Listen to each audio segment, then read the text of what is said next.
सही बच्चों को नमस्कार। मेरा नाम जगदीश सोलंकी और आप देख रहे हो तेजस्वी भाई जगदीश सोलंकी यूट्यूब चैनल। इस चैनल में आप सभी का स्वागत है। बच्चों आज हम जो है संयुक्त सूक्ष्मदर्शी पढ़ेंगे, कंपाउंड माइक्रोस्कोप। इसके पहले मैंने सिंपल माइक्रोस्कोप पढ़ा रखा है, सरल सूक्ष्मदर्शी इसको हम कहते हैं। उसमें क्या होता है कि एक लेंस होता है और उस लेंस की सहायता से अपन पास की वस्तु को देखते हैं और उसमें वस्तु जो होती है वो बड़ी दिखाई देती है। ये हमारे पास एक लेंस होता है, उसको हम सरल सूक्ष्मदर्शी बोलते हैं, सिंपल माइक्रोस्कोप। ये एक उत्तल लेंस होता है, कॉन्वेक्स लेंस होता है। इसका वीडियो मैंने पिछला बना रखा है, जरूर देखें। अब इस लेंस की सहायता से अपन क्या, यदि कोई छोटी चीज को देखते तो ज्यादा बड़ी दिखाई नहीं देती है।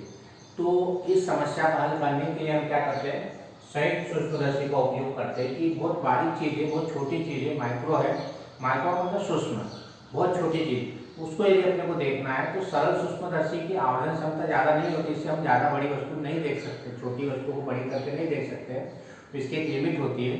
तो उस समस्या को हल करने के लिए क्या करते हैं, हम दो लेंस का उपयोग करते हैं। सरल सूक्ष्मदर्शी में केवल एक लेंस का उपयोग किया था हमने, और अब हम पढ़ेंगे संयुक्त सूक्ष्मदर्शी जिसमें दो लेंसों का उपयोग करते हैं। ये सूक्ष्मदर्शी आपने देख रखी होगी, लेबोरेटरी में देख रखी होगी, या जहाँ जांच करवाने जाते हैं वहाँ पे भी देख रखी होगी। तो इसमें दो लेंस होते हैं, ध्यान रखना। ये वाला जो लेंस होता है ऊपर वाला, ये हमारी आँख के पास होता है, जिसमें हम आँख को ऊपर रख के इसके अंदर देखते हैं इस तरह से। और ये नीचे वाला जो लेंस होता है, यहाँ पे ध्यान लगा रखा है, ये वाला लेंस, ये जो लेंस होता है, ये लेंस क्या होता है, अभिदर्शक लेंस कहलाता है या ऑब्जेक्टिव लेंस कहलाता है। ये वस्तु की ओर होता है। एक हमारी आंख तरफ जो लेंस होता है उसको हम आईपीस या नेत्रिका लेंस कहते हैं, और एक नीचे वाला जो लेंस होता है नली के अंदर लगा होता है उसको हम अभिदर्शक या ऑब्जेक्टिव लेंस कहते हैं। तो आप लोग मालूम होना चाहिए कि संयुक्त सूक्ष्मदर्शी में दो लेंस होते हैं। एक हमारी आंख तरफ जो होता है उसको हम नेत्रिका लेंस या ऑब्जेक्टिव लेंस कहते हैं, और एक जो दूसरी तरफ वस्तु की ओर होता है उस लेंस को हम अभिदर्शक लेंस या ऑब्जेक्टिव लेंस भी कहते हैं। ध्यान रखना, ऑब्जेक्टिव लेंस, ऑब्जेक्टिव, और ये आईपीस, आईपीस, आईपीस। तो ये अपने को मालूम होना चाहिए कि आईपीस कौन सी होती है और ऑब्जेक्टिव कौन सा होता है। अब इसमें जो होता है, इसकी अपने को आवर्धन क्षमता निकालना पड़ती है। अब एक चीज ध्यान रखें, नली ऊपर नीचे, इसमें एडजस्टिंग पॉइंट रहता है, एडजस्ट करने का रहता है, ऊपर नीचे फाइन स्ट्रक्चर रहता है, ऊपर नीचे कर सकते हैं इसको, ये चीज ध्यान रखना नली के अंदर। अब इसमें क्या करना पड़ता है, अपने को आवर्धन क्षमता निकालना पड़ता है, मैग्निफिकेशन पावर निकालना पड़ता है। तो पिछला वीडियो मैंने बना रखा, उसमें आवर्धन क्षमता मैंने निकाल रखी है, उसी टाइप से यहाँ पे हम आवर्धन क्षमता या मैग्निफिकेशन पावर निकालेंगे। तो पहले मैग्निफिकेशन पावर क्या होती है ये मैंने समझा दिया कि आवर्धन क्षमता का मतलब ये होता है कि यदि हमारे पास जो वस्तु है उस वस्तु से प्रतिबिंब कितना बड़ा दिखाई देता है, कितना गुना, कितना टाइम्स वो दिखाई देता है। मान लो वस्तु 5 सेंटीमीटर की है तो इमेज मतलब मान लो 50 सेंटीमीटर का दिखाई देता है, मतलब बड़ा दिखाई देता है। तो कितना बड़ा दिखाई देता है, कितना गुना, कितना मल्टीप्लाई, कितना टाइम्स दिखाई देता है, वो उसकी आवर्धन क्षमता कहलाती है। यहाँ पर हम डेफिनेशन देंगे कि अंतिम प्रतिबिंब द्वारा निर्मित दर्शन को, अंतिम का मतलब जो लास्ट में बना हुआ, अब यहाँ दो लेंस और एक लेंस, ये इसके द्वारा जो इमेज बनेगा ये बनेगा, ये इसके लिए ऑब्जेक्ट होगा, ये इसके लिए वस्तु होगी, ये वस्तु की दूरी को u से प्रदर्शित करेंगे, ऑब्जेक्ट है, ये इसके लिए ऑब्जेक्ट है, ये इसके लिए वस्तु है, और वस्तु की दूरी को हम u से प्रदर्शित करते हैं, लेकिन ये ऑब्जेक्ट की लेंस है इसलिए u से हम प्रदर्शित करेंगे। और इस लेंस का इमेज यहाँ बन रहा है, ये दो रेज आती है, एक समांतर जा रही तो फोकस होकर गुजरेगी और दूसरी इसके केंद्र से जाती तो बिना विचलित हुए सीधे गुजर जाएगी। तो इस लेंस के कारण से जो इस वस्तु का एडी वस्तु जो ऑब्जेक्ट ले रखी है, इसका इमेज हमारे पास पी क्यू पे बनता है, क्योंकि यहाँ दोनों मिलती है, यहाँ इसका क्या बन जाएगा, इमेज बनेगा। अब ये इमेज की डिस्टेंस को अपन किसके द्वारा प्रदर्शित करते हैं, वी ओ से प्रदर्शित करते हैं, वी ओ से। इसका इमेज ये है, ध्यान रखना, और इसका ऑब्जेक्ट ये है। अब इसके लिए ऑब्जेक्ट बन जाएंगे, इस लेंस के लिए ऑब्जेक्ट हो जाए, वस्तु हो जाएगी। इस वस्तु PQ का जो इमेज बनेगा, अब यदि एक रेज ये जा रही है तो इधर निकल जाएगी, एक रेज सीधी जा रही है सीधी गुजर जाएगी। यदि आंख से अपन देखते हैं कि दोनों रेज इधर मिल नहीं पाते, क्या कर रहे हैं, दोनों को पीछे डेल्टा से बढ़ा रखा है, ये डेल्टा से पीछे की ओर बढ़ा रखा है, और ये दोनों रेज जो होती है डेल्टा से बढ़ाने के बाद यहाँ पर मिलती है, दिखा रखा डायग्राम, यहाँ पर मिलती है। यहाँ पर मिलने मतलब इस वस्तु का, पी की वस्तु का इस लेंस के द्वारा इमेज यानी प्रतिबिंब आर एस पर बनता है। तो ये चीज ध्यान रखना, इसके लिए लेंस के लिए, इस लेंस के लिए वस्तु ये और इस वस्तु का इस लेंस के द्वारा प्रतिबिंब पी क्यू बनेगा और इसके लिए वस्तु ये, यानी ये इसका ऑब्जेक्ट हो जाएगा। ऑब्जेक्ट की डिस्टेंस को अपन यू से प्रदर्शित करते हैं, लेकिन आई लेंस इसलिए यू ही से प्रदर्शित करेंगे, इसको ध्यान रखना।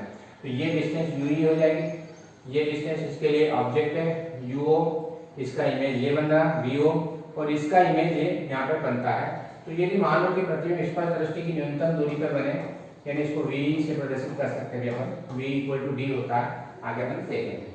तो इस तरह से इसका पूरा डायग्राम अपने को आना चाहिए, बना के आना चाहिए। तो हमारे पास आवर्धन क्षमता का जो फार्मूला होता है कि इस अंतिम प्रतिबिंब कौन सा बन रहा, इस लेंस का ये बन रहा है और इस लेंस के कारण से इमेज ये बन रहा है आर एस जो अंतिम प्रतिबिंब होता है, ध्यान रखना।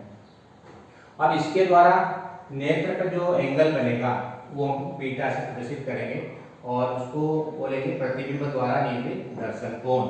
तो प्रतिबिंब द्वारा निर्मित दर्शन कोण ध्यान रखना और स्पष्ट दृष्टि की न्यूनतम दूरी पर रखी वस्तु द्वारा निर्मित दर्शन कोण, मतलब जब वस्तु को हम स्पष्ट दृष्टि की न्यूनतम दूरी पर रखेंगे, इस ऑब्जेक्ट को हम स्पष्ट दृष्टि की न्यूनतम दूरी पर रखेंगे, यानी जहां पर ये क्लियर दिखाई देंगी, मिनिमम डिस्टिंग्विशन वाली जो डिस्टेंस होती है, न्यूनतम क्या कह सकते हैं, स्पष्ट दृष्टि की न्यूनतम दूरी जिसको हम कहते हैं, ये जब वस्तु स्पष्ट दिखाई देगी उस समय हमारे पास जो कोण बनता है उसको हम अल्फा से प्रदर्शित करते हैं और ये जो प्रतिबिंब के द्वारा जो कोण बनेगा ये इसके द्वारा यहाँ पे जो कोण बन रहा है, एंगल बन रहा है बीटा, इसको हम बीटा से प्रदर्शित करेंगे, ये बीटा है। क्या है? अल्फा और बीटा दोनों एंगल अपने को मालूम होना चाहिए। बीटा कौन सा एंगल होता है, प्रतिबिंब द्वारा निर्मित दर्शन कोण। कौन सा प्रतिबिंब, जो अंतिम प्रतिबिंब है, लास्ट वाला प्रतिबिंब, लास्ट वाला प्रतिबिंब ये, इसके द्वारा आंख को जो कोण बन रहा है ये बीटा, ये कहलाएगा अंतिम प्रतिबिंब द्वारा निर्मित दर्शन कोण। और जो अल्फा होगा, अल्फा कौन सा कोण कहलाएगा, ये वाला, ये वस्तु है जिसके द्वारा जो कोण बनेगा, वस्तु द्वारा जो कोण बनता है कब, जब वस्तु को हम स्पष्ट दृष्टि की न्यूनतम दूरी पर रखते हैं तब। तो जब वस्तु स्पष्ट दृष्टि की न्यूनतम दूरी पर रखी हो तो उस समय वस्तु द्वारा निर्मित दर्शन कोण को हम अल्फा से प्रदर्शित करेंगे और जो अंतिम प्रतिबिंब होगा उसके द्वारा जो कोण बनेगा इस लेंस पर, उसको हम बीटा से प्रदर्शित करेंगे। तो यह फार्मूला है m = beta upon alpha. m क्या, मैग्नीफिकेशन पावर या हमारे पास में आवर्धन क्षमता हो जाएगी बीटा बटे अल्फा। यदि बीटा और अल्फा के मान बहुत कम हो, ये हमने पिछला वीडियो बना रखा, यदि बीटा और अल्फा का मान कम हो तो इसको हम tan बीटा लिख देंगे और इसको tan अल्फा। बीटा को हम tan बीटा लिखते हैं और अल्फा को tan अल्फा लिखते हैं। अब जब अल्फा और बीटा के मान बहुत कम होता, त्रिकोणमिति में इस प्रकार से हम लिख सकते हैं, अल्फा को tan अल्फा लिखना, बीटा को tan बीटा लिखना। ये फार्मूला क्या है, m = tan beta upon tan alpha. तो इस प्रकार से मैग्नीफिकेशन का पावर का फार्मूला रहेगा m = tan beta upon tan alpha. अब हम tan beta upon tan alpha का मान निकालेंगे इस डायग्राम से कि tan beta upon tan alpha क्या होगा। तो tan बीटा, बीटा कहाँ एंगल बन रहा है, देखो यहाँ पर बन रहा है, ये अंतिम प्रतिबिंब होता है ये RS, इसके द्वारा जो एंगल बनता है यहाँ पर नेत्रिका पर आई पीस पे वो बीटा होता है। तो हम बीटा, tan बीटा का मान निकालेंगे। यहाँ पर हम ये ट्रायंगल ले लेंगे PQE, ट्रायंगल त्रिभुज PQE में tan beta, tan beta equal होता है लंब बटे आधार, लंब बटे आधार यानी perpendicular upon base, perpendicular upon base. अब इस एंगल यहाँ वाला, एंगल के सामने वाला परपेंडिकुलर कहलाता है। तो ये जो PQ होगा ये परपेंडिकुलर होगा, तो tan बीटा इक्वल टू लिखेंगे tan बीटा, परपेंडिकुलर कौन सा, कोण के एंगल के सामने वाली side perpendicular PQ upon base कौन सा, ये वाला EB, E से B तक की डिस्टेंस बेस है EB। ये tan बीटा निकल गया हमारे पास। tan बीटा इक्वल टू लंब बटे आधार, लंब ये वाला PQ और आधार ये यहाँ से यहाँ तक E से P तक का आधार EP। इसी तरह से हम tan अल्फा का मान निकालेंगे। tan अल्फा ट्रायंगल, इस ट्रायंगल में लेंगे AOB में ले लो, AOB में ट्रायंगल AOB में, त्रिभुज AOB में अब टेन अल्फा का मान निकालेंगे, टेन अल्फा। अब एक चीज ध्यान रखना है कि जब भी हम टेन अल्फा का मान निकालें तो वस्तु को हम स्पष्ट दृष्टि की न्यूनतम दूरी पर रखना है।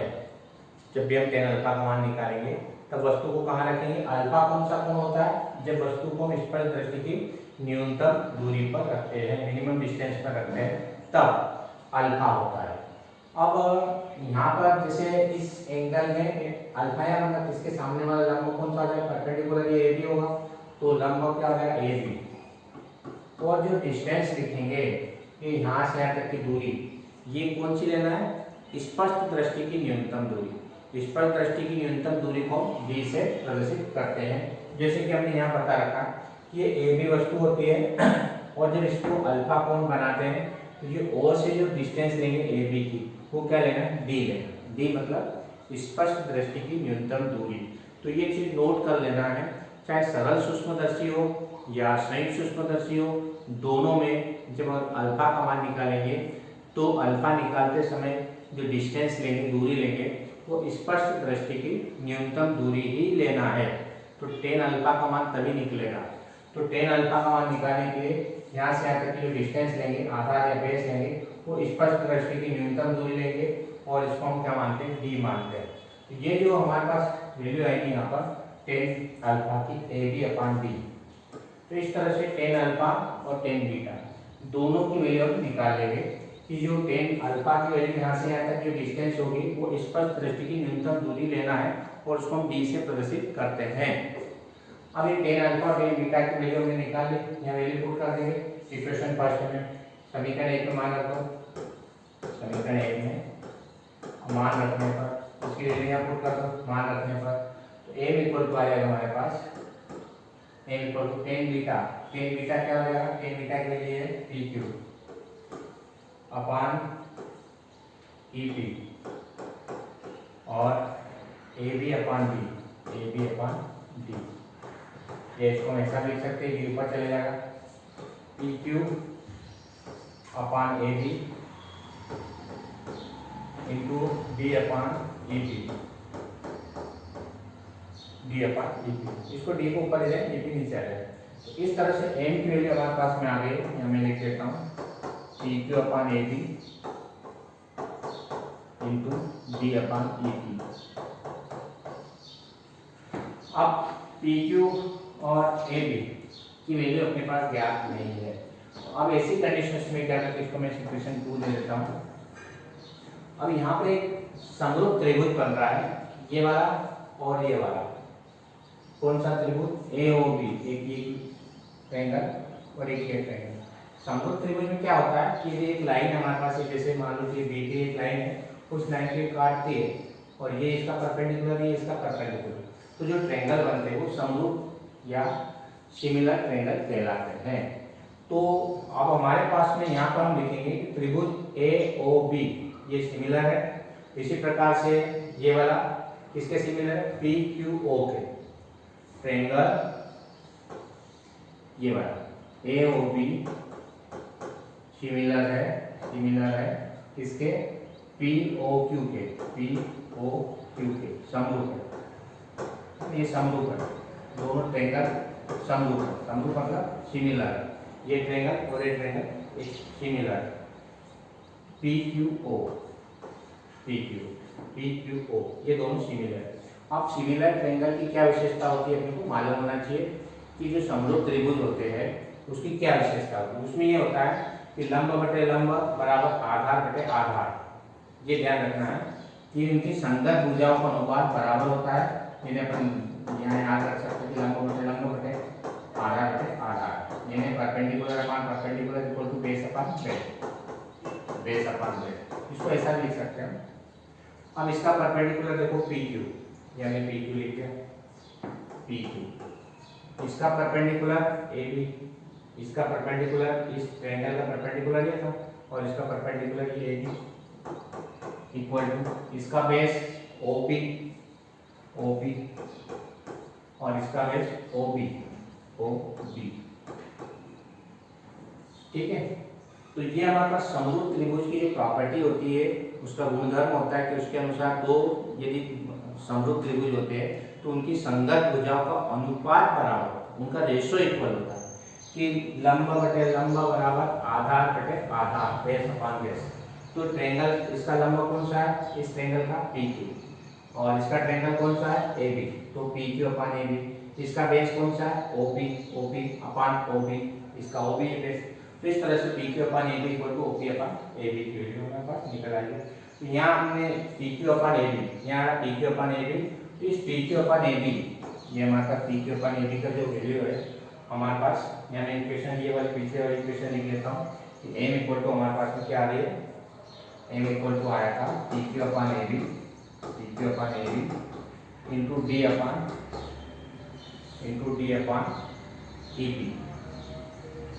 EP, ये इक्वेशन पिछली वाली इक्वेशन है। अब हम PQ अपान AB की जगह OP अपान OB रख देंगे, क्योंकि PQ अपान AB की वैल्यू हमारे पास OP अपान OB हो रही है। तो M इक्वल टू आ जाएगा हमारे पास OP upon OB into D अपान EP। अब इसकी वैल्यू पुट करेंगे OP, O से P तक की जो दूरी होती है, O से P तक, ये VO होती है। लेकिन चिन्ह परिपाटी से मान रखना है, ध्यान रखना इसमें चिन्ह परिपाटी का उपयोग करना है। साइन कन्वेंशन का चिन्ह परिपाटी से मान रखने पर M बराबर OP, O से P तक की दूरी को हमने क्या माना है, इसका प्रतिबिंब है। तो प्रतिबिंब की दूरी को हम VO से प्रदर्शित करेंगे, क्योंकि O का प्रतिबिंब है। लेकिन इधर की दूरी है इस लेंस से, तो लेंस की इधर की दूरी पॉजिटिव लेते हैं, इस लेंस से इधर की दूरी नेगेटिव लेते हैं, बस ये चीज ध्यान रखना।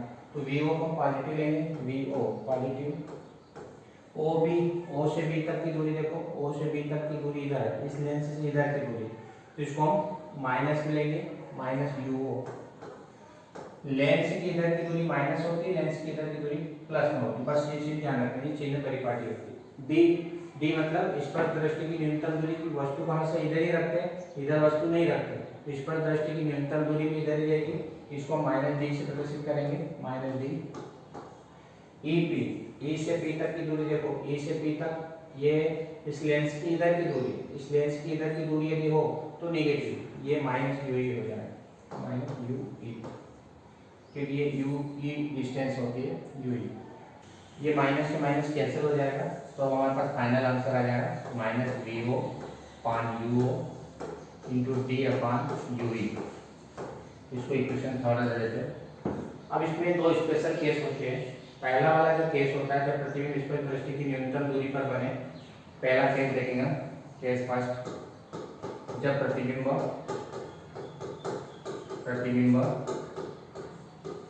स्पष्ट दृष्टि की न्यूनतम दूरी पर बने, ये पहला केस है। बने पहले वाली कंडीशन में प्रतिबिंब कहाँ बन रहा, प्रतिबिंब मतलब V कहाँ बन रहा, D पे, D मतलब स्पष्ट दृष्टि की न्यूनतम दूरी कहलाती है। लेकिन चिन्ह परिपाटी के अनुसार इसको माइनस D के रूप में प्रदर्शित करेंगे, और अंतिम प्रतिबिंब होता है, इसलिए इसको VD से प्रदर्शित करते हैं। तो VD equal to minus D, क्योंकि प्रतिबिंब किसके द्वारा बनता है, नेत्रिका के द्वारा बनता है हमारे पास। ये जो नेत्रिका के द्वारा ये प्रतिबिंब बन रहा है, VD डिस्टेंस होता है, तो जब ये प्रतिबिंब स्पष्ट दृष्टि की न्यूनतम दूरी पर बनेगा, तब वाली कंडीशन हम देख रहे हैं। इस कंडीशन में हम लेंस सूत्र का फार्मूला का उपयोग करेंगे। लेंस सूत्र में पढ़ा था, लेंस सूत्र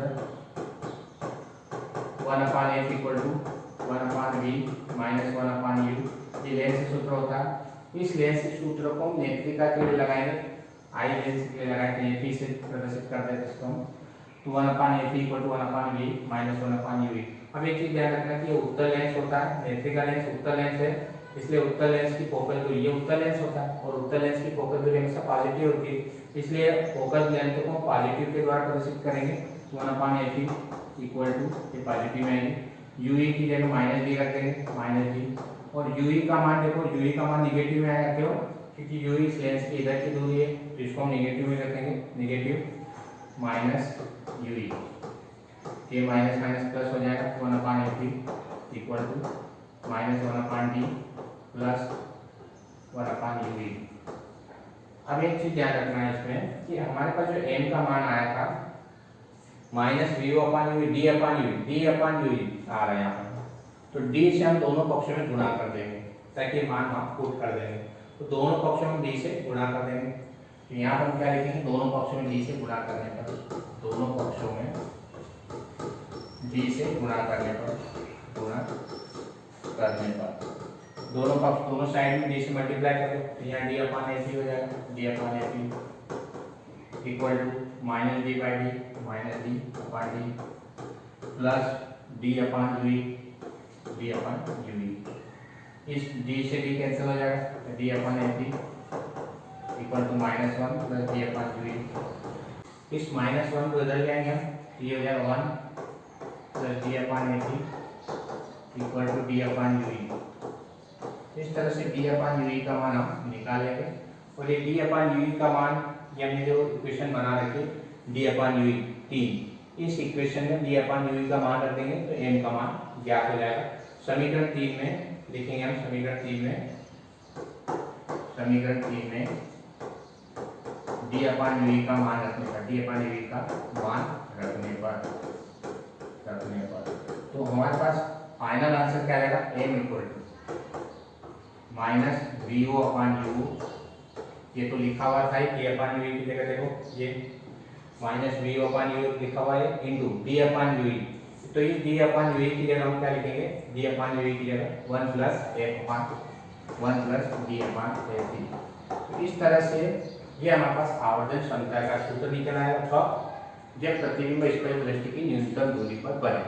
और एक चीज ध्यान रखना, माइनस साइन जब भी आता है एम में, तो इसका मतलब ये होता है प्रतिबिंब उल्टा बनता है। जब भी एम में माइनस साइन आता है आवर्धन में, तो इसका मतलब प्रतिबिंब उल्टा बनता है। अब सेकंड स्थिति देखेंगे कि जब अंतिम प्रतिबिंब स्पष्ट दृष्टि की न्यूनतम दूरी पर पहली बार स्थिति देखी थी, और जब अंतिम प्रतिबिंब कहाँ बने, अनंत पर बने, इंफिनिट पे बनता है। तो एक चीज ध्यान रखना, जब प्रतिबिंब अनंत पे बनता है तो वस्तु को हम फोकस पर रखेंगे। ये जो वस्तु यूई जो रखी थी हमने अभी, ये एफ ई के बराबर होगी। ये जो डिस्टेंस होगी यूई, ये एफ ई के बराबर होगी। यानी इस स्थिति में यूई बराबर एफ ई होगा। यानी जब वस्तु को हम फोकस पर रखेंगे, यूई बराबर एफ ई का मतलब क्या हुआ, वस्तु को हम कहाँ रख रहे हैं, फोकस पर। जब भी वस्तु को फोकस पर रखते हैं उसका प्रतिबिंब कहाँ बनता है, अनंत पे बनता है। तो वही वाली कंडीशन है कि वस्तु को हम फोकस पर रख रहे हैं तो प्रतिबिंब कहाँ बनेगा, ये अनंत पर है। अब इसमें प्रतिबिंब को मिलाना नहीं, ये सेकंड कंडीशन का डायग्राम है कि U equal to F A होगा। यानी वस्तु को हम फोकस पर रख रहे हैं तो प्रतिबिंब अनंत पे बनेगा। तो हमारे पास जो थर्ड इक्वेशन थी, हमारे पास थर्ड इक्वेशन ये हमने बता रखी है कि हमने जो थर्ड इक्वेशन निकाल रखी थी, ये डी अपान यू ई। तो इस यू ई की जगह हम एफ ई रख रहे हैं, तो हमारे पास एम की जो वैल्यू आ जाएगी, एम इक्वल टू आ जाएगा हमारे पास, यहाँ पे एम इक्वल टू आ जाएगा minus V O upon U O into D upon F E. ये कब, जब प्रतिबिंब कहाँ बनता हो, अनंत पर बनता हो। कौन सा, अंतिम प्रतिबिंब। जब अंतिम प्रतिबिंब अनंत बने तो यू ई की जगह एफ ई रखना, कौन से समीकरण में, समीकरण 3 में। जो इक्वेशन थर्ड आई थी हमारे पास, वो हमारे पास इक्वेशन जो थर्ड है, उस इक्वेशन थर्ड में यहाँ यू ई की जगह एफ ई रख देंगे। ये सेकंड कंडीशन की स्थिति हमारे पास आ जाएगी। अब एक चीज इसमें नली की लंबाई पूछी जाती है कि दोनों लेंसों के जो बीच की दूरी होती है उसको हम नली की लंबाई कहते हैं। तो पहले स्थिति में नली की जो लंबाई होगी, इसमें नली की लंबाई यदि अपन देखें, लेंथ ऑफ ट्यूब, नली की लंबाई कितनी होगी, दोनों लेंसों के बीच की जो दूरी होती है उसको नली की लंबाई कहते हैं। तो ये यहाँ से यहाँ तक की दूरी यू वी ओ है, ये वी ओ हो जाएगी, नली की लंबाई वी ओ, यहाँ से यहाँ तक की वी ओ और यहाँ तक की यू ई है, तो V O plus U E, ये इसमें नली की लंबाई हो जाएगी, V O plus U E. Second स्थिति में यदि नली की लंबाई देखते हैं इसमें, तो ये हमारे पास वी ओ है।